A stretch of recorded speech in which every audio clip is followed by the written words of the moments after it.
Good evening, everybody. It's so good to see you all here. I didn't get around to all the tables, right, but that's not a threat. I will try to get around to everybody before the evening's up. My name is Bill Palmer. I'm the Vice President of the Historical Society, and you know Jennifer Andrews. And we just want to welcome you to our annual meeting of the Lyon County Historical Society. And I want to begin by saying it's always a thrill for me to be in one room where everybody here has a great passion for local and regional history. Because sometimes it can feel pretty lonely out there in the world having such a passion for local and regional history. So we're among friends here, and that makes it a special evening. Do we have any guests with us this evening? Any guests? Okay, so we all know the secret handshake of it. Oh, we do have a guest. So those of you who are guests, welcome. And everybody else, you're members of the society, so you know the secret handshake already. The other members of the board of directors, would you please stand up so we can get to know your faces a little. Come on, don't be shy, you guys. Don't be shy. Okay, we're going to begin on this side, and if each of you could just identify yourself. And I'm Carol White. I've been a member of the board for 3 terms now, or more. Thank you, Carol. Marilee Thomas, and I've been the secretary for the board for, I lost count. Sorry. And you all know that when someone says that the secretary is something, that means that she bears more work than probably she ought to. It's just kind of the nature of the things. I'm Pam Bush, and I'm a newbie on the board. I'm Cassie Weiss, and I'm also a newbie on the board. And we have a couple of the board members who couldn't make it this evening, but we're all glad that you're here with us. And of course, you know our museum staff. We have our museum director, of course, Jennifer Andrews, and hiding over there in the corner, trying to keep a low profile, our director of collections. Did I get that right, Paul? Yeah. That'll work. Sounds good. And I let Jennifer think she's in charge sometimes.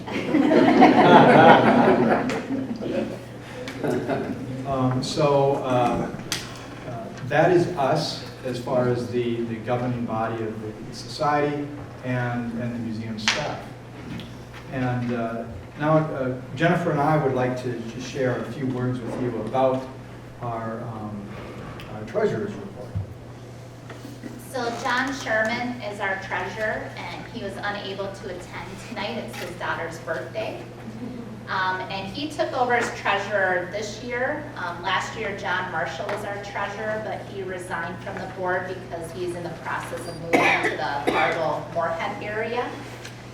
But the 2 documents that we're going to take a look at briefly here, and this is 2021, so the annual meeting we're talking about last year. So we have our compilation report here, which is 2021 versus 2020. And then we have kind of our year-end financial statement, which shows our 2021 actual versus 2021 budget. John did send us an email. A couple of things he wanted to bring up is that overall 2021 was a good year for the Historical Society, despite things going on like COVID. As far as investments go, 2022 is going to be a hard year as far as investments go. We're going to probably see decline with the market of how things are going. And those of you who have your own portfolios, the stock market is only in the last couple of weeks it's come up. It's been sort of steadily downward trend due to a number of large-scale things that none of us can control. The compilation report is a little bit more technical, so I'm going to focus more on the actual versus the budget. A couple of things I just want to highlight is how we arrange our finances is we do it by operations, programs, enterprise, and restricted, which means that operations is the appropriations that we received from Lyon County and the City of Marshall goes towards paying for staff, utilities, things like that. Programs, your membership dollars is in the programs column, and that goes towards the exhibits, the archival supplies, the programs. Along with any donations we receive, memorials, fundraisers is for programs. The enterprise column is our ice cream shop, gift shop, so that's its own certain column. And then the restricted is any grants that we receive or restricted donations. So just want to highlight that, thank you for being a member. Your membership supports programs, and we really appreciate that because that allows us to do exhibits and preservation at the museum.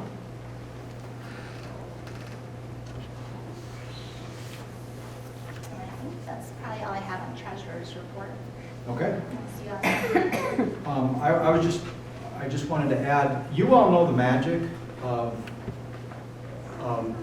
finding history, preserving history, sharing history. And Jennifer and I would just ask you, as you go around and about your daily lives, around about your communities, and interact with others and stuff, when the opportunity presents itself, put in a pitch for the Lyon County Historical Society. Talk to your friends, neighbors, about why it's important to know who we are, know where we came from, know why we are the way we are in our communities. That's the business of the Historical Society, is to, preserve those stories and share those stories, because we can't really know who we are unless we understand from whence we came. And so I would just ask you to keep that in mind and spread the word that the Historical Society, our job is to identify our stories and to share our stories and encourage others to consider joining us. Thank you. This has been a public service announcement. Jennifer, it's all yours now. Well, you're not quite done yet. You gotta stay up here. Trying to escape. Okay, so the next document, so if you look at our agenda, we're on the number 4, the 2021 annual report, and that's the sheet here. So first of all, I need to say that 2021, we were allowed to reopen again on January 12th because we had to close in December and the end of November due to COVID. So January 12th, we were allowed to reopen, and that is when we opened the second floor exhibit gallery, which was slated to open in 2020, but as we all know of COVID, it got delayed. So in 2021, we opened the second floor exhibit gallery. A big thing on here that I want to point out is the museum visitors who signed our guest book. This number here is the second highest number in the 10 years that we have been at our building. So other than 2017, which was the most that we had sign our guest book, this is the second year, which shows that people were ready to get out and do things. And it showed during our Christmas tree walk, which we were able to have the most in fundraiser sales this past year, and also the holiday home tour. We sold the most tickets for the holiday home tour this last December since I've been director. And also I should point out that Halloween, on October 30th last year, we had our Halloween Family Fun Day at the museum. Over 400 people came through the museum that Saturday. Yeah, so last year was a very busy year as far as people coming through the museum, and that definitely showed in the numbers, and it definitely showed in donations and fundraisers. So I hope we can continue that trend moving forward. Another big thing last year in 2021 is Lyon County's anniversary. So Lyon County's 150th was actually in 2020, and we were able to do a few things, but a lot of the celebration happened last year. So we had a parade float that went to all of the town celebrations, and then we had a traveling exhibit that went to the towns as well. So that picture there shows the parade float that Paul and I put together, and he was complaining to me this morning about staples because we took it apart this past, about a few weeks I should get a ago. Purple Heart probably. He told me I put too many staples in it, but it's staple tack though, so. Another big thing last year, we moved the District 80 schoolhouse. So the District 80 Westerheim Township Schoolhouse was behind Westside Elementary. And with the demolition of Westside, the schoolhouse had to move. So thankfully, Lyon County, the Board of Commissioners voted to approve moving it and paid for it. And it was moved to the fairgrounds. So the schoolhouse is at the Lyon County Fairgrounds now, which we'll be using in July for Pioneer Camp. And then it'll also be open during the Lyon County Fair in August. And then we are planning to do a fundraiser there this fall, an escape room fundraiser, to do some repairs for the schoolhouse. But we were able to preserve it, which is really good. And then the backside, just presentations and programs that we were able to do last year.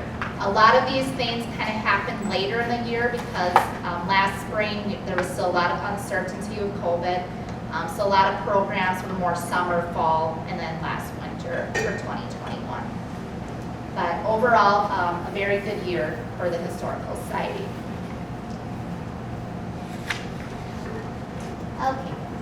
And before we move on from that, you all know this already. If you know Jennifer at all, you know this. Jennifer is the special sauce or the super glue, whatever you want to say, that keeps our programs up and running, that keeps the magic happening, that keeps the staff committed and the volunteers committed to helping us preserve and share those stories. So thank you.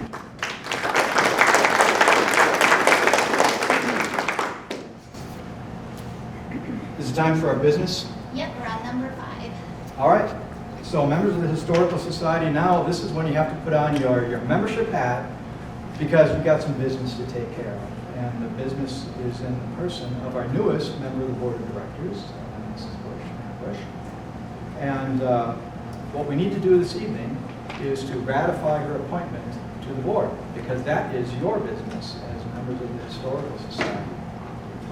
But first, in order to discuss this process, we first need someone to make a motion to ratify the appointment of Pam Bush to the Board of Directors.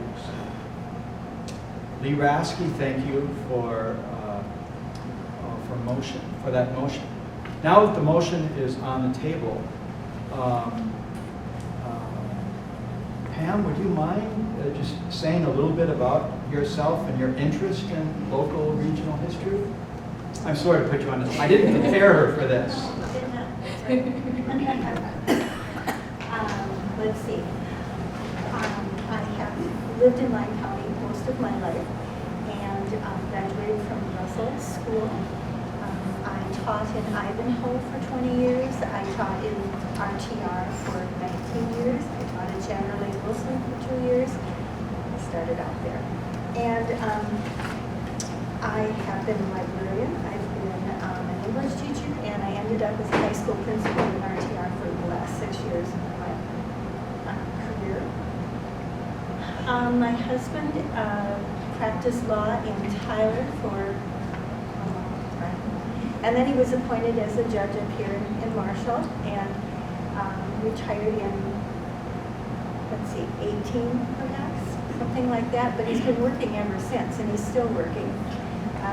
So he's on the bench most of the time in Worthington now. Not terribly frequently, but still working. We live out in the country, out on Island Lake, if any of you know where that is at, and have been there for 46 years. And I just think the various historical societies in Lyon County have so much potential. There's so much history here. And it's just all very interesting to me. So I'm delighted to be on the board and hope to get to know the board of directors better. It's been tough because we've been meeting by Zoom and it's really hard to get to know someone on Zoom. But, and I also hope to become a little bit more a part of the museum, doing some volunteering and things like that. Thank you, Pam. See, that just demonstrates what a quality person she is because I didn't talk with her in advance. She didn't know I was going to put her on the spot like that, so thank you. So now you know Pam a little bit better, and I'm now looking for a second for the nomination. We have a second back there, and Mrs.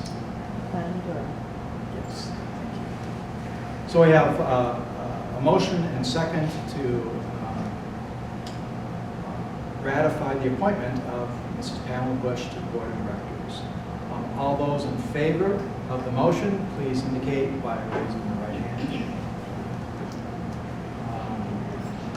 Any opposed? So, by unanimous consent, the motion is approved. And that makes it as official as it's going to get. Thank you. Thank you.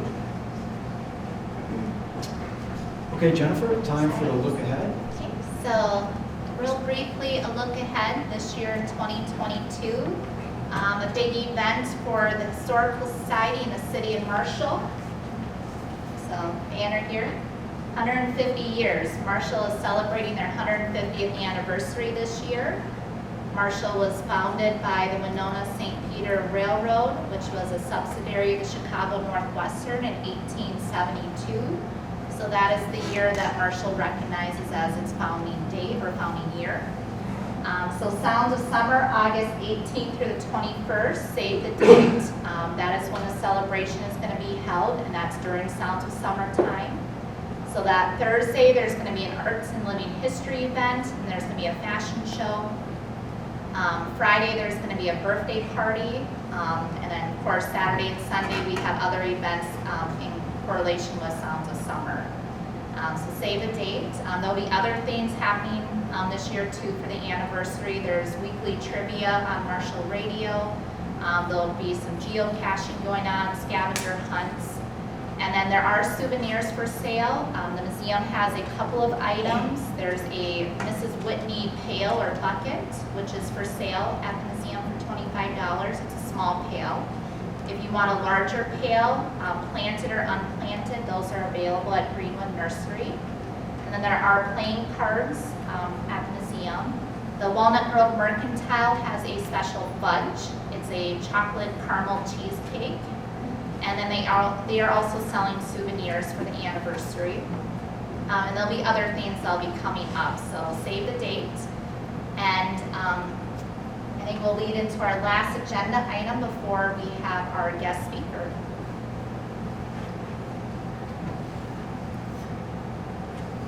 Open discussion. Yeah. I'm new to this, but we have a period of open discussion. So I gather that is anything that's on your minds. Ideas for us and the staff, suggestions, observations from your own visits to the museum or your knowledge of the county. Don't be shy. What should we be doing that we are not yet doing? What would you like us to see? What would you like to see us do?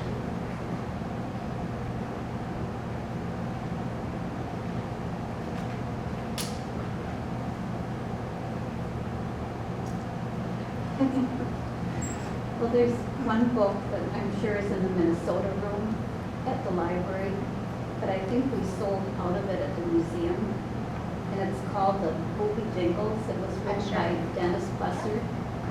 That is just a most excellent resource for Marshall history because when he was 10 years old, he started keeping a diary.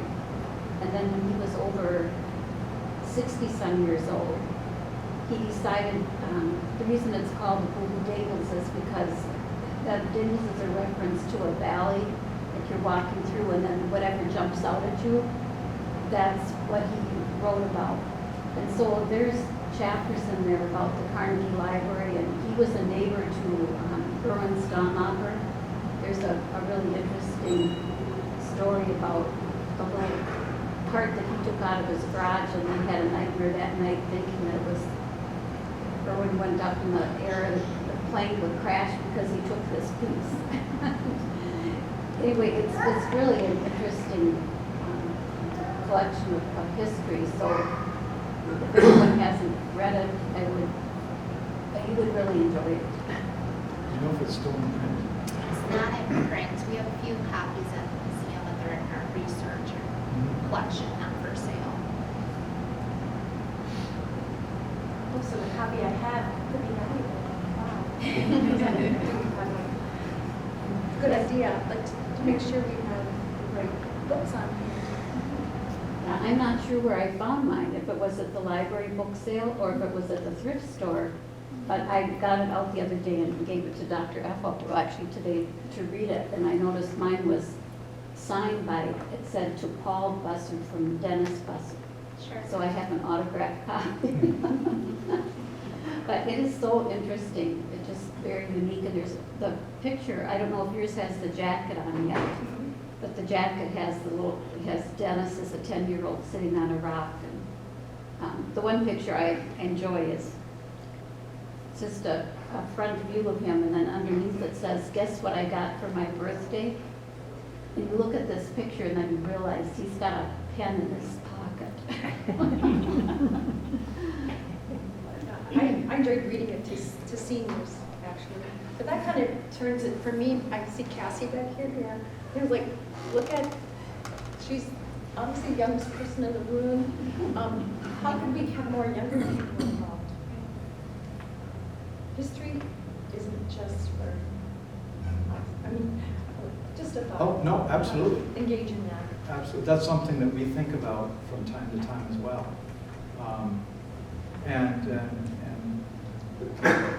I suspect one of Jennifer's underlying purposes in programming is to try to make it available, try to make history seem more available to those who are not perhaps as committed to it as the members here in this room. And that's borne out from the report for sure, because all these different activities, and many family and youth activities that you have is. So I mentioned that 2021 was the second highest this term as far as people signing the guest book. So 2017 was the highest. And I think a lot of that had to do with, we had the traveling exhibit Storyland, which was from the Minnesota Children's Museum, which drew in a lot of people for that special traveling exhibit. So that is part of our job, is bringing in different types of programs and exhibits that appeal to different audiences. And I believe, Jennifer, correct me if I'm wrong, but Jennifer has her fingers on the pulse of traveling exhibits, and she's associated with the Minnesota Alliance of Local Museums, MALM. And so she's out there representing us to other organizations and seeing what other organizations are doing. And they do a lot of cross-pollinating about what seems to work in one place might work in other places. And that's one way too. For instance, she pursued a joint grant for upcoming traveling exhibit. Could you say Yeah, something about so there is a regional group, the West Central Minnesota Historical Association, which is made up of 10 counties. And we applied for a partnership grant to hire someone to help us do interviews and an interpretive plan on the 1980s farm crisis. We do have the object theater at our museum, and so we have kind of research and stories already, but this grant will be collecting those stories on a regional level, and then the end result will be programming or a traveling exhibit that will come of that, on that topic. So I'm really glad you raised that point, because the building that is our museum is only useful if it's used. I mean, it has its purpose of storing our artifacts and stuff, but the purpose of the artifacts is not to keep them in storage, is to use them to tell our stories. And so Jennifer's plans for rotating exhibits, bringing in traveling exhibits, programming plans, all of it is designed to help share those stories and help explain those artifacts. And always with the hope of of attracting more interest in what it is that makes Lyon County, what it is that makes the communities of Lyon County, because all they contribute to who we are and why we are that way. And one more thing for me is like, Please. here we are with the Bill Palmer. The Bill Palmer. No. Because My mom would shush you at that point. talking about doing more thing, I mean, with your columns and things that you write, or all the time you put into, especially the vets' stories, I think that makes history come alive, for sure. And we kind of forget that it's the people, it isn't just the building or exhibit or something too. And I appreciate that you help bring those people to life. Thank you. Through your stories. Thank you for reading them. I hope my passion for that comes through, because but something that Jennifer, I know, is thinking about a lot, and that I am also working with her on, is our online presence. Because we are increasingly living in a digital world. And our young folks, especially the children and the folks of school age, they live in a digital world. And so if you've not visited our online presence, our website lately, I would encourage you to take a look at it, because we're in the process of trying to bring more of those stories, more of those images, and make them available through the online, through the website and other ideas. Jennifer, I'm not being very articulate here. No. Do you have anything to add there? No, that's great. Okay. I think that circles back to people, younger people that even have more access to the information. So Yes. Yep. Trudy has. Yeah, I was wondering if you have another topic that you're going to pursue when you're done with Vietnam, or are you going to continue with? We talked about immigration. Yes. Yeah, I have a list of topics like this. But one of them that we'd like to touch on is we're an immigrant community. The United States is an immigrant community, and Lyon County is no exception. And so we have a really rich history of people coming from other places, setting down roots here. Just today, talking with one of you about a great-grandfather who came from Norway and settled in Lyon County. And so that's one area that we'd like to explore, and maybe with exhibits as well, because we have immigration going way back to the 1870s and 80s, where we had large numbers of German immigrants coming in, and Norwegians and Swedes. And then a little bit later, for a long time, our most recent immigrant community were the Belgians. God bless them. And much more recently, we've had other immigrant communities joining our regional community. We have a sizable Hmong community. We have a sizable Somali community now. And it's just an ongoing chapter in one of the oldest stories of Lyon County, which is people coming from other places to live and make their homes here and make a living and raise their families and stuff. So that is a rich sea of stories to gather. And the other themes I've thought of are, our play places. I have a particular affinity to the Redwood River Valley.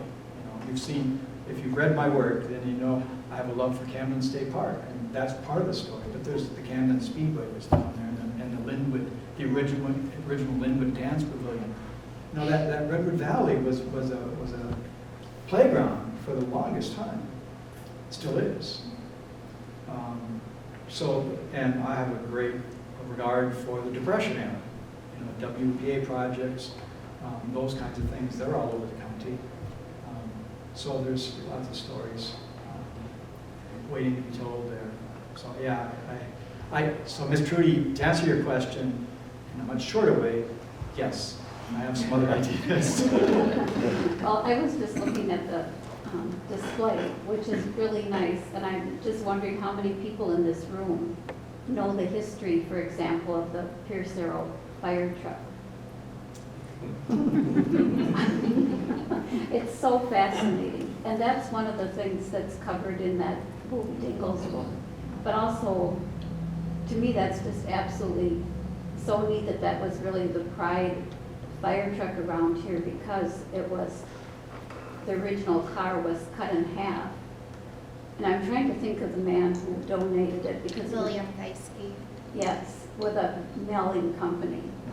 Right, and so he was going to get a new car, and he donated his Pierce Arrow to the fire department. And it wasn't until I read, started reading the history of that it was cut in half and made longer. So it was really special for the Marshall Fire Department to have a Pierce Arrow fire truck. So just looking at each, and I see Erwin Stahlmacher there by his plane. If maybe during this year, or before August 18th and 21st, to just share a story about each of those pictures that were chosen there for that. I see the statue with a soldier from the courthouse Yeah. too. And that one has been in my on the porch column quite Yes. a bit, about the story of that. And the State Theater. State Theater, yeah. Yes, that has really a lot of fascinating stories with it. Marshall Theater, the State Theater, the Roxy Theater. Yes, One if time there were we had that 3 many theaters. theaters, there were six, they each had their own history. And I never realized that where Thrifty White drugstore is, somebody told me once the reason the floor slants is because that was one of the theaters. I Yeah, forget it's which the one. state, this The is state Berkeley one? right here. Yeah. Yeah, Jen, thanks for your column too. It's really good. Yes. I always enjoyed it, that we share the same page. Yeah. Weekend, I like that a lot. The history History page. page. Yeah. The State Theater picture up there too reminds me of another thing that I'm fascinated by. I'm fascinated by old theater houses. How many of you know about the Gem Theater in Ballatin? The Joy Theater in Minneota? Yeah. So, lots of communities, and of course, the Hollywood and Tracy, classic Art Deco, theater in Tracy. So there's other fun stories like that. Anything else? Yeah, any other comments or suggestions? I have a plea for you. Jennifer and I are in the process of planning an exhibit about the impact of the Vietnam War on Lyon County. And one of the things that we're doing is an ongoing thing here. We're trying to assemble a roster of all of our Vietnam veterans from Lyon County. Either the folks who grew up here and went off to Vietnam, or the folks who grew up elsewhere, served in Vietnam, and now live with us here in Lyon County. We'll be posting that on the website probably within a month or so. Yeah, this summer. Please take a look at it when it's there, because we're missing a lot of data, and we know we're missing a lot of names. And we have representatives in here from Cottonwood and Russell and probably other communities. We could use a lot of help just verifying. If you recognize a name and well, he was a classmate of mine, let us know that. Because ideally, we want the name, their community, their high school and graduating class, which service branch they were in, and when they served in Vietnam. And we have that for many, but not nearly all. We have a lot of names, and we have some blanks that we'd like to fill in. So I'm going to officially enlist all of you. When we get that posted to the website, just let us know. You can email us, call us, or whatever. If you recognize names and you have some information, you can fill in for us. Another public service announcement. Okay. I've been doing too much talking. So we are going to transition here to our guest speaker tonight, Mayor Robert Burns, who is going to talk about the last 30 years of Marshall history, because he has been mayor for the past 30 years. So while we're transitioning and getting that set up, if you need to take a little break, get up and stretch or use the restroom, certainly do that. One last thing, there's little table centerpieces at your table if you would like to take that home with you. You can talk amongst your table mates. If you want to take that vase and flowers home with you, you can certainly do that. Looks like there's still dessert over there, so if you need a second cheesecake, help yourself. Water, juice. Okay, all right, so we're gonna transition here to our guest speaker. Thank you, everyone.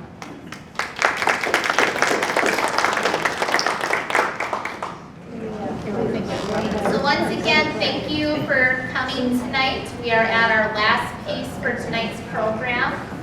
Mayor Burns is our guest speaker. We thought it'd be fitting for him to speak tonight with it being Marshall's 150th anniversary. He did this presentation a few weeks ago during my Go College class at SMSU. So this is the last 30 years of Marshall history, because that is how long he has been mayor. So we have a PowerPoint up here where he'll click through that. And thank you for coming tonight. We appreciate it. All right, so let's hand it over to Mayor Burns. So, thank you, Jennifer. Let me first say thank you for what Jennifer and the Historical Society does. You do good work. So it really is an honor to be invited to come here. When Trudy was talking about some of the pictures up here, I couldn't help but think, that Pierce Arrow that you talked about. A number of years ago, the Pierce Fire Department company offered to trade Marshall a brand new fire truck. And brand new fire truck, they're like $750,000. They're very, very expensive. A brand new one, if they can have that one in exchange. So it is really, and the number of the things that are on here, I'll make reference to that, to some of those things, including the 150th. And I know that Jennifer avoided using the word sesquicentennial. Yeah, I can't see it. Well, I can't either. And a lot of people know that because when you mentioned the trivia on the Marshall Radio, when I was doing the intro and then I read all the questions, I was doing the intro and I got to that word and somehow it came out as Sasquatch. So there is a handout, and I'll roughly follow this. Some of you know I really don't follow a script, but I'll roughly follow those 30 things. Each of you, probably in the room, could write down 30 other things that are equally as important. And even some of the things that are on there, you may remember differently than what I'm going to talk about, and that's fine. I mean, each of us have our own history and our own version of what was important to us in history. And so as an introduction, my history is that I was hired by the University of Minnesota and then brought to Lyon County and met with the local hiring committee. And on that hiring committee was your father-in-law, Palmer Bush, who's not with us anymore. He was on that hiring committee, so that's a nice connection. And also one of the 4-H leaders that when I was hired to be a assistant ag agent, and then when I got here, they said, yeah, you also need to work with the 4-H program. And one of the 4-H leaders was Bill's father, Joe. So anyway, we'll start into the program, and I'll talk about roughly 30 things. I may or may not cover all the things there. I'll go fast through some things, and I'll spend more time on other things. But as you all have anything that you want to interject or ask or correct, feel free to do that as we're going through this talk. When I think of the last 30 years, one of the things, of course, that we talk about is water and flooding. In my first years as mayor, I was elected in November of 1992, so I took office first Monday of December in 92, and then 93 was my first year. And we all remember 93 was really the year of the floods. We had a flood on Mother's Day, Father's Day, and 4th of July. So these were some of these, and I'll kind of walk around here a little bit, and I'm going to use a pointer. These are some of the pictures. This was in an area that was kind of this direction from where we're at right now when Tiger Lake, which was much smaller than it is right now. The storm sewers backed up and flooded the streets. This is the old Camelot Square. Because what happened, of course, is that we flooded from two different directions. We flooded, the Redwood River came from downstream after the diversion channel stopped, and it also came from upstream before the diversion channel started. So we really flooded from two different directions. And people say, well, why is that? Well, this is why, because this is a graphic of the geography. So the top of the watershed of the Redwood River, this is Marshall, this is the top of the watershed. From this direction, the water flows the other direction to the Missouri River. From this direction, it goes into the Minnesota River by the tributaries that are here, in this case, the Redwood River. From here to here, there's roughly 700 feet of elevation change, maybe more depending on where you're at. That's in 38 river miles. So in those 38 river miles, there's more elevation drop than there is between Winona, Minnesota, and the Gulf of Mexico on the Mississippi. And then from Marshall to Redwood Falls, and the river kind of meanders, but that's 38 feet, or 38 river miles also, and there's 38 feet of elevation change between here and here. So when there's a big rain up here, it comes down to Marshall. And so in 1993, that was the 16th, or 17th, 18th, and 19th flash flood in Marshall's history. There's floods before that, most notably in people's memory here might be the 1957 flood, where 88% of the town was flooded. There was also the flood in 1969 that I'll reference also. And in fact, this elevation change, we all kind of know that, but it's kind of a gradual incline. And a good friend of mine was mayor of Granite Falls, who worked for the railroad for years before he left the railroad and retired, Dave Smigluski. He told me the story last week of in Russell, and it was in the early 1960s, there was a conductor from Sioux Falls that was working there, and he had unhooked a caboose, and then he was doing something else, heard this noise, turned around, and the caboose was moving. And it was moving, of course, downhill, and he tried to catch it and couldn't catch it. And he radioed ahead to Marshall, and the station master in Marshall, got the law enforcement to block the roads and things. But when it was going through Marshall, it was going over 40 miles an hour, this caboose was just loose. And then it got to the other side of Green Valley where it kind of levels off and goes up, and then started coming backwards. And by that time, they had sent an engine out, chasing after this caboose. So anyway, being from the Russell area, you know the elevation change that we have here. So I mentioned earlier that that we had to do some emergency things in 1993. And one of those things is that we had to, the river was coming out before it could meet the diversion channel.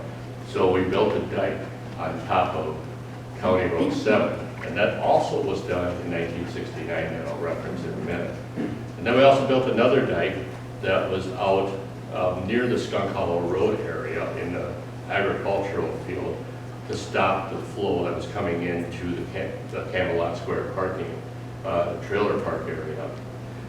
And really why this happened is that you have the diversion channel that is around the community there, but the river had left, it came from that direction, the river came from that direction.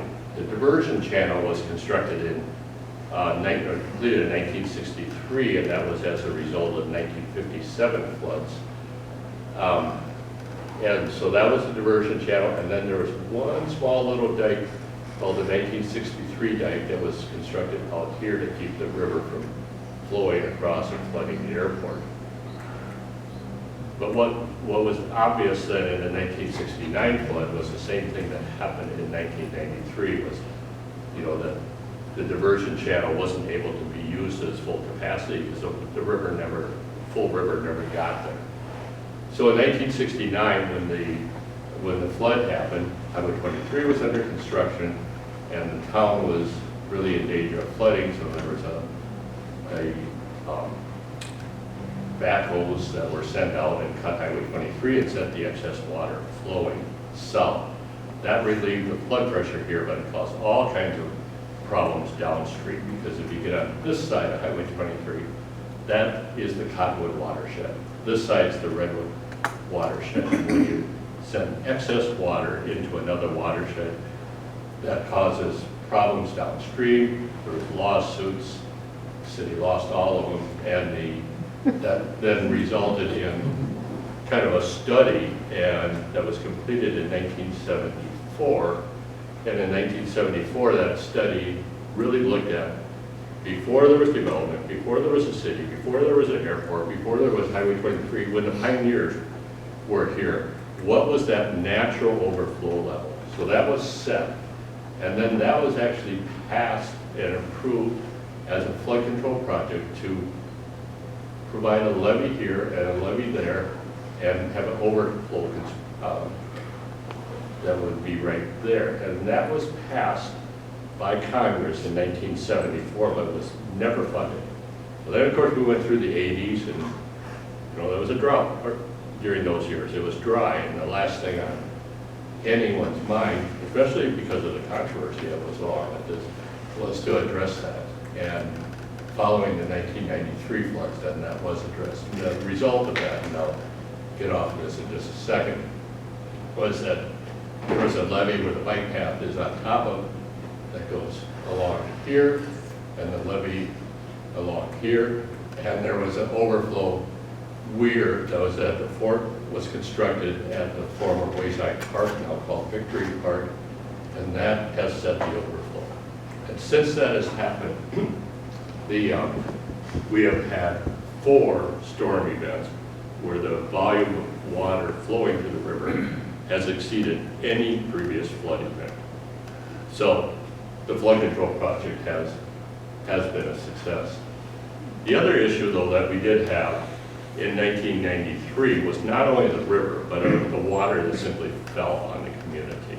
You know, we had 5-6 inches of rain, and I mentioned earlier there had been a drought in the previous decade. So there hadn't been a lot of investment in our stormwater management system in our communities, the separation between our sanitary sewer, protecting that from inflow from the storm sewers.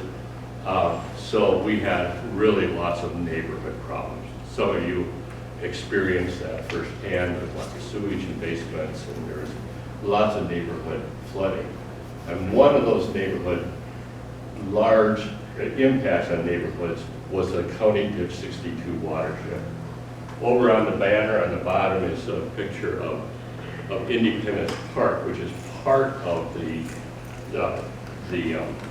watershed that flows into County Ditch 62. The County Ditch 62 flows underneath Highway 23, north of the college, flows back, comes all the way back here, then follows Birch Street, that used to be an open ditch, and covers it. So about a third of the community flows into there.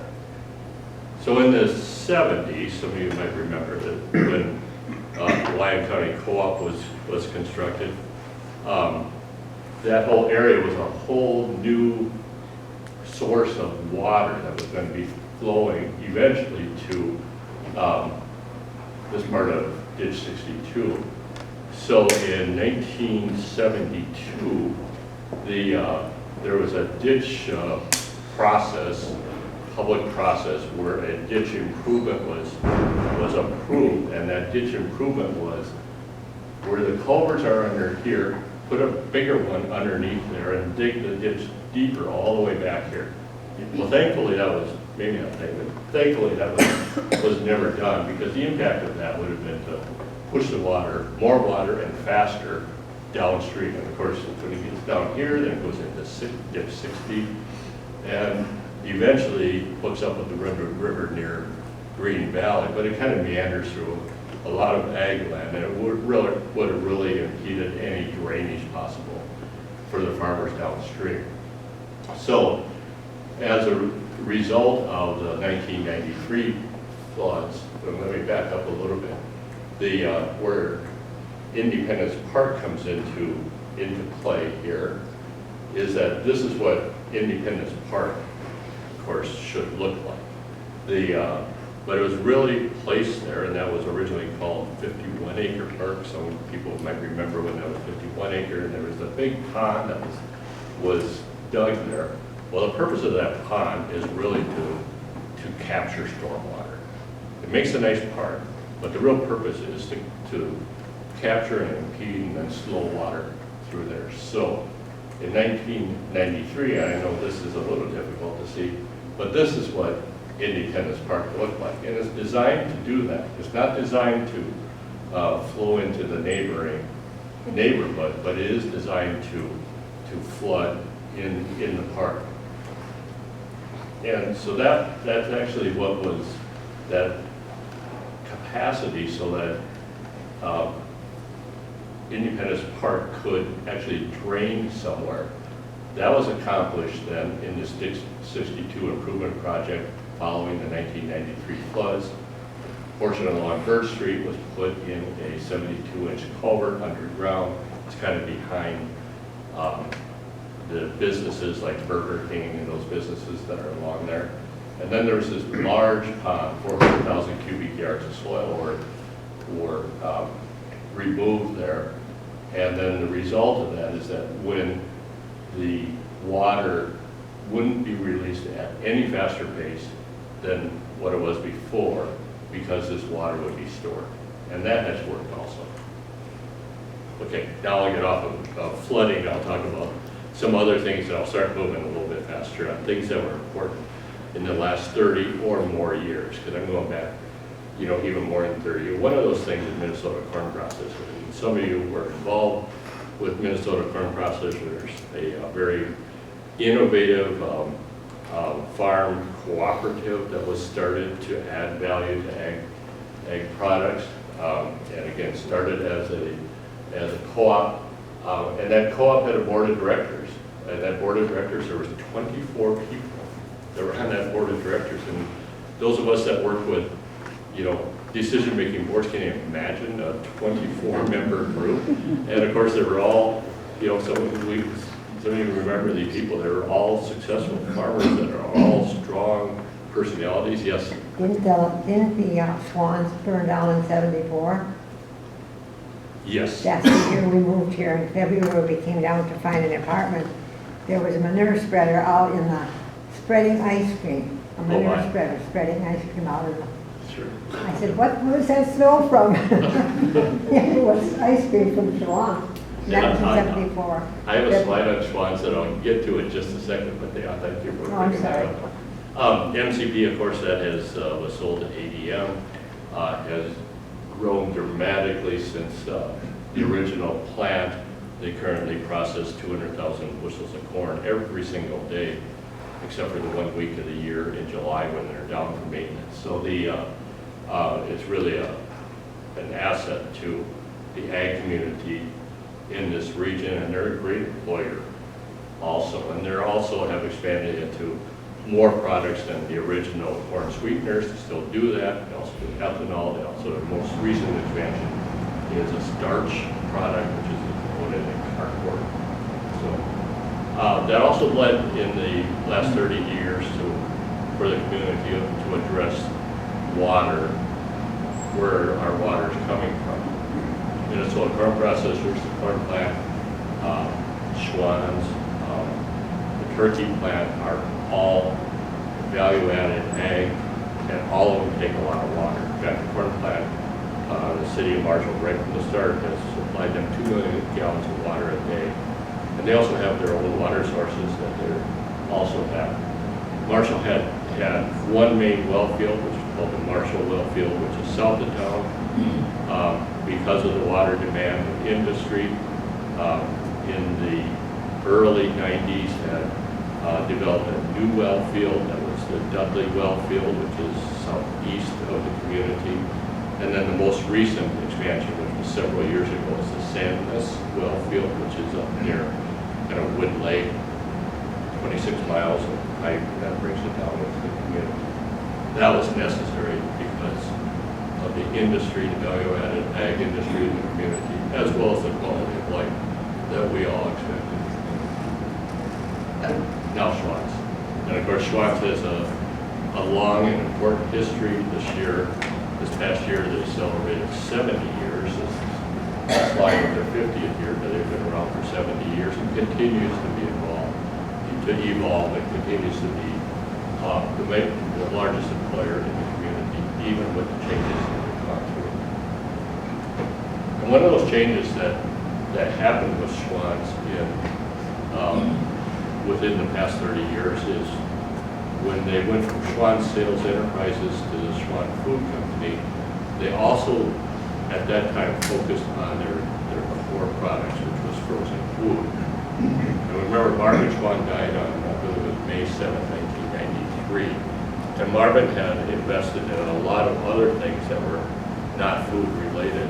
One of those, and many of those things that were highly successful, and he had a knack for kind of sorting out things that had a ability to be profitable. One of those things was the leasing company, so Lyon Leasing, Lyon Financial, had several other entities underneath that. That was part of Schwann Sales Enterprises. And then when the focus of the company was to focus on frozen food, they divested it, sold off some of these other entities, and one of those was Lyon Financial.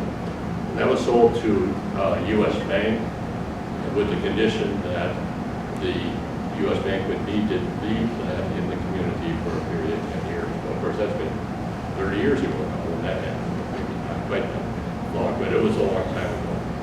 And the U.S. Bank continues to be in the community because of the workforce that they have here. There's a committed workforce. They're going to be moving across the street to a different company. And a lot of their employees come from SMSU. They have about 550 employees, so they're really a good employer in the community. And of course, Runnings is now occupying for their corporate office, which their corporate home is in Marshall. This is the former MCP office that they purchased for Schwann's, Schwann's had it. Schwann's acquired it from MCP, and then Runnings acquired it from Schwann's. And of course, their store in Marshall, the former Walmart store, Runnings now has over 50 stores across the country. So really a success, and I'm proud that they're continuing to have Marshall as home. Ralco, of course, is a good employer in the community, and they, within the past year, purchased the Mercantile building downtown and are renovating that as we speak. The corporate office is going to be on the second floor. Third floor is going to be, this part is going to be kind of some suites that will be for some business travel needs. The other part of it would be for an event center, for weddings and the like. They also purchased the rest of this block, so the parking lots too. So it's good to see them making a major investment into downtown Marshall. And of course, Turkey Valley Farms, again, a good employer in the community. We all remember when that was under various names, Swift Equity, Swift,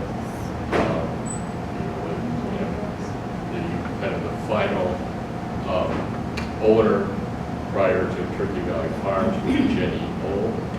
And Jenny Old ended up closing that plant because that was about the time. This was a plant that really focused on hens or female birds, and the market at that time was for toms or male birds. And on toms, the breasts are twice as large as the females, so the major market for turkey is places like Subway and where they want a lot of breast meat, so they closed the plant. And that was a blow to the community.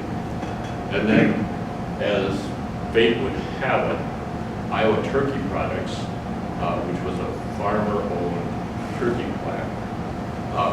That their niche was to have their own turkeys so they weren't vertically integrated and controlled by places like Jenny O. They had a plant in Postville, Iowa, when we were down. I'm not sure how far I want to get into that story, but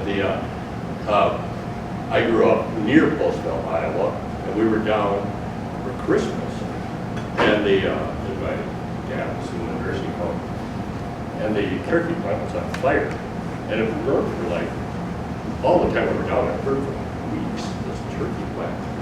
Well, we had an empty turkey plant, and they had a turkey plant that was devastated, gone. And so one thing led to another, and the turkey plant, Iowa Turkey Products, ended up becoming Turkey Valley Farms. It took on a major investor, which was Wilbur Poultry, that owned 40–80% of that, and that's how the turkey plant ended up. Turkey Valley Farms ended up in Marshall. Okay. Gonna now go into housing. You know, in 1960, the Pipestone was the biggest community in the region. Pipestone was bigger than Marshall. And since then, and Bill mentioned earlier, I mean, people end up moving and immigrating and relocating, and because there's jobs and because there's opportunities, and Marshall benefited from that, not only industry, but we'll talk about SMSU in just a minute. So that means housing. So in the 1990s, we were faced, and even in the next decade, we were faced with really a housing demand. We still have a housing demand. But one of the issues that we had at that time was that there were really no lots that were available that were affordable lots. So the city developed what we call acquired the McCagney Farm, which was between roughly Legion Field Road and Channel Parkway, and with the intent that that would be developed into housing.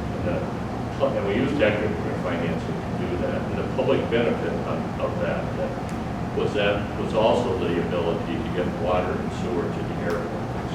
Next slide, because the airport didn't have one, it doesn't serve by water and sewer at that time.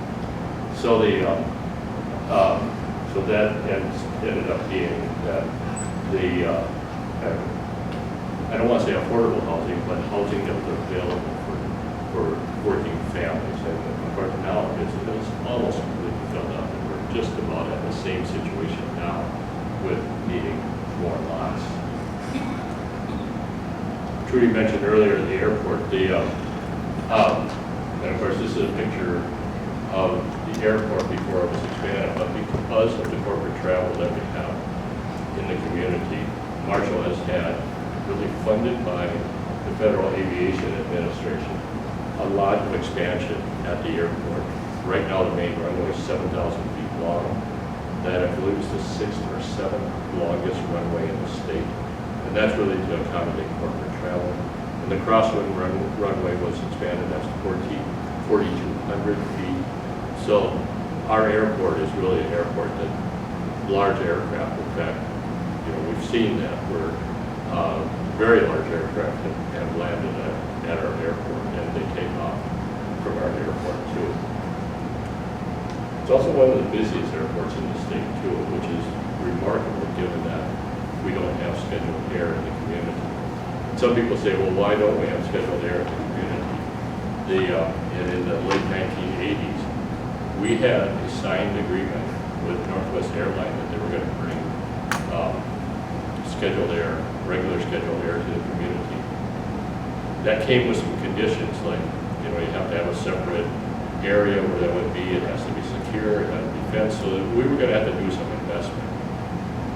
But that signed agreement, it was 6 days before Northwest Airlines declared bankruptcy, so that all went down. But it will happen someday. Okay, Main Street, we've talked about Main Street before. You know, we continue to have investment into Main Street. Marshall has a unique Main Street because it is Highway 68, it is Highway 59. and it also is our main street. So we're fortunate that there really aren't any openings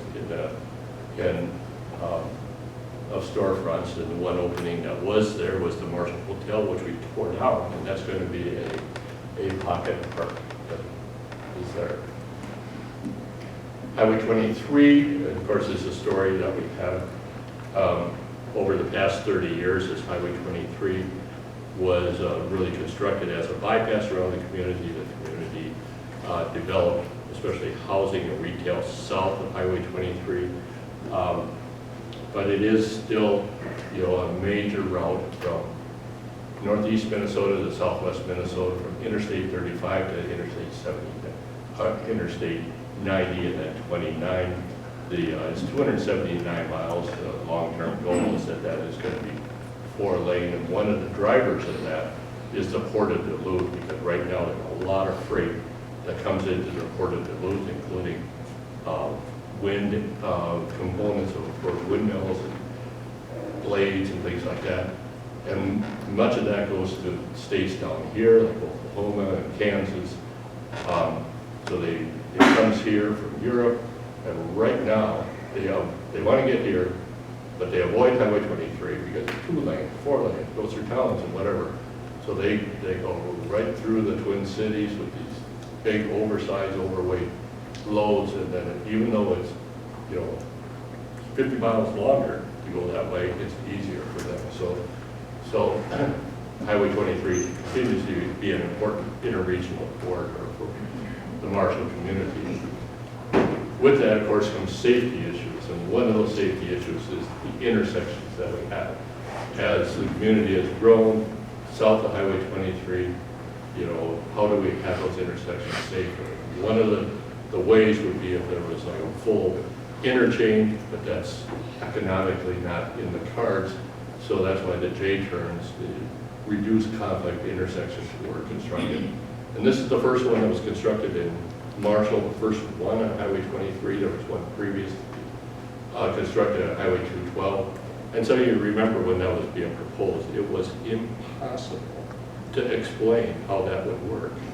But prior to that, when the intersection was there was almost monthly crashes there. And when there was a crash there, it meant that someone went through a stop sign or got caught here and pulled out in front of someone that's going road speed. And that accident, there were always spectacular accidents. There were, because, and there was, tragic deaths. I was first on the scene at one accident where the vehicle burned. It was right here.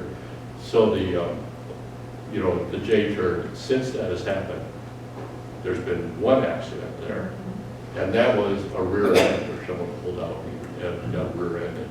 So it has really worked, and of course now there's 3 other J-turn intersections in Marshall. The other thing though that had to be addressed is how do you get pedestrians across? And that's why the bridge was constructed. We received a $5 million SIMS grant, which is federal transportation dollars to put that bridge there, because without that, there would be no really safe way. Well, there'd be no way that a pedestrian or a bicycle could, how would you get across there? So that's a pretty easy bridge. Tony, right, just bike over. Right. So I'll start wrapping up here pretty quick, but another significant thing, of course, is the building we're in, Marshall Lyon County Library. We remember the former library, which is now home to the Historical Society. And this was not without, like most public decisions, it was not without a lot of public discussions and public drama, but it was really because of the major contribution that was made by the Carr family, specifically Robert and Phyllis Carr. Originally pledged $2 million that would be matched by the community. That was done. That did not fund the children's wing, which the Carrs then constructed on their own, because at that time, Robert said he didn't want to go through that again. What the first time he said, it's just going to be simpler if we just do it ourselves. So the result is we probably have this building, probably one of the nicest libraries in the state. SMSU, I'll talk briefly about SMSU. And of course, SMSU has 50-plus year history in the community, but one of the significant things that happened in the past 30 years was the SMSU fire. Remember, I was out there that when that fire started, and the President Danaher and I were standing at the outside of his office, the building that housed his office. We were kind of looking there, and there was smoke coming up there. We were watching it for a while. Of course, then it got completely out of control. And none of us, including Dr. Danaher and myself or anybody else who was there, thought to shut the doors in between the buildings. So of course, when the fire happened, the whole place filled up with smoke, and had to be closed and completely renovated. What date was that? What date?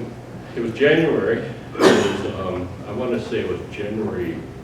Someone remembers, like January 3rd. What year? 2002, Thank you. Did I have the date right? So, somewhere around that. yeah. Yeah, it was 2002. So fortunately, the students were not there. So they were just doing maintenance at that time. So, which is how the fire started. I think the result of that, though, is you have a conference center, you have a student center, you have a facility that is really much better than what it was. And probably it would have been impossible to get that type of public investment but for a tragedy, because many times out of a disaster, painful as they are, you end up coming out of it better. One of those things also is the sale of the hospital, and this of course was, any one of these things could be a talk on their own, so I'll go very briefly over this.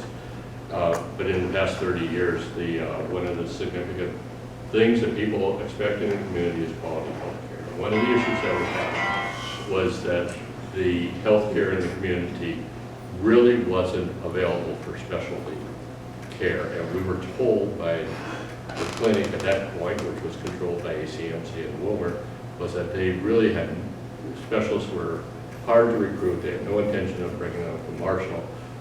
They were recruiting specialists to Wilmer, and Marshall would be a transfer site, which wasn't acceptable because our employers in the community were saying, our employees are taking a day off of work to get something like a mammogram, that they have to go out in the community to have that done, and we're losing a day of work. So we went through a lot of discussion. The result was sale of this of the hospital, and with a good portion of the proceeds of the sale reinvested back into healthcare in the community. And the result, of course, we know the result now, as healthcare has changed a lot, but we do have specialists in the community. We do have a on-site specialty clinic that has over 50 employees in it.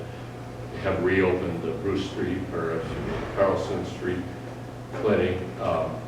So it has been successful, even though that was a tough decision for the community to do. But as a community, we had never subsidized the hospital before, and we were clearly looking at, in the future, the hospital was going to be what it is right now. The community was going to have to subsidize it somehow through property taxes, which would have been difficult to do. So when the sale happened, there was about $22 million of debt that the hospital had. So as a part of the transfer of ownership, that debt was erased. It was paid for by Avera. There was a $5 million fund that was set up to replicate PERA for the employees, so that as they went off of public retirement benefits, because it was a private entity that was buying it, they would still have those benefits. There was $5 million that was set up as a community endowment foundation. There was a reinvestment into a fund that became the foundational funding for not only the surgery center remodeling and the Cancer Institute. So that's what I mean, that the proceeds of the sale wasn't just a cash sale, it was reinvesting into the community. Okay. Now I'm back to downtown. This is Block 11. Over the past 30 years, kind of went, kind of quietly, but there was what Block 11 is, the same block that's the block where Varsity Pub is downtown.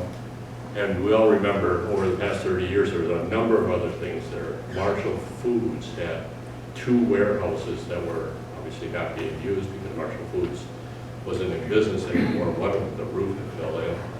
Safeway Hourglass was there. John Middleton had 2 buildings that were there. Tiny Sharpening was there. Haughey Egg was there. Bernie, you might remember some other things that were there. But That's Locker. That's Locker. yeah, so over time, when there was a willing seller, the city was the buyer. So over time, we acquired all of those properties, and the last 2 properties was when John passed, and then we bought his properties. He always said he was willing to sell to the city, but he said, wait until the day after I'm gone and go talk to Mary Pat. So we waited a little bit longer, but then we bought that property. So now, the purpose was so that there would be property that could be developed, because no developer's going to come in and try and deal with like 12 different parcels and owners. So we made it all into one parcel. And now we have a development that actually they've taken out the first building permit, which is this building. So the high rise is back here, and this building, which will be housing, is the first building, and then this building and this building will then will follow. So, and the buildings would look roughly like this: 3-story buildings. The commercial first floor on these 2 buildings, and then housing above. This one actually is all housing. So construction on that should start probably, they have the building permit already. So, and the other part of downtown is Memorial Park, and again, the city, that's the busiest intersection in the city of Marshall. The city acquired that. If you remember, it used to be the muffler shop, a gas station. Taylor's Lumber. Taylor Lumber was no longer in business. They had their warehouse was on that side of the street.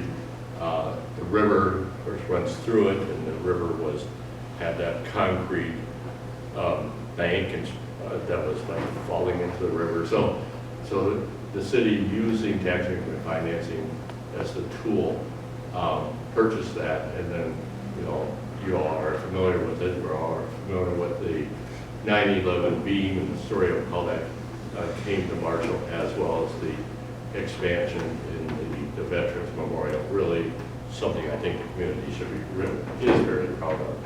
The Merit Center, this, along with Red Baron Arena, was funded with the local option sales tax, which is about to expire in about 4 or 5 years, that local option sales tax, because these things are soon paid for. But last year, this attracted about 7,000 people. That these are firefighters, these are police officers that come for a public safety office, and then some industry OSHA mandated training that come here for training. And of course, the Red Baron Arena, which, as Cassie can attest to, is not only 2 sheets of ice, but it hosts a lot of other things that whether it's weddings or whether it's other events. It's really busy all year. It's not just hockey season. And finally, our parks, and I have a picture of Patriot Park. This is an example of one of the policy things that the city did over the past 30 years, as well as other communities, is when there's development, a portion of that needs to be set aside for parks by the developer. And this was done with the Carr Edition and Mathwoods Edition south of the community. Patriot Park, we kind of worked and said, we don't want the worst land, most undeveloped land, we want good land. And Terry Lighting, Director of Community Services, was real adamant about that. So Patriot Park is really a nice example of really kind of a prime piece of property in that whole development. And then finally, I'll conclude with the, we had the 125th anniversary in 1997. Now we're at 150th. That was privilege to be mayor at the 125th and also at the 150th. I think the 150th committee, we have a couple committee members that are here, Norma, Cassie, and they're not missing anyone, Jennifer, of course, that have really done a lot of good planning for what would be a nice celebration. I promised, so that's the date. I promised Cassie when I started I'd be done at 7:30. Watch at 7:32. But if there's any questions or any comments or anything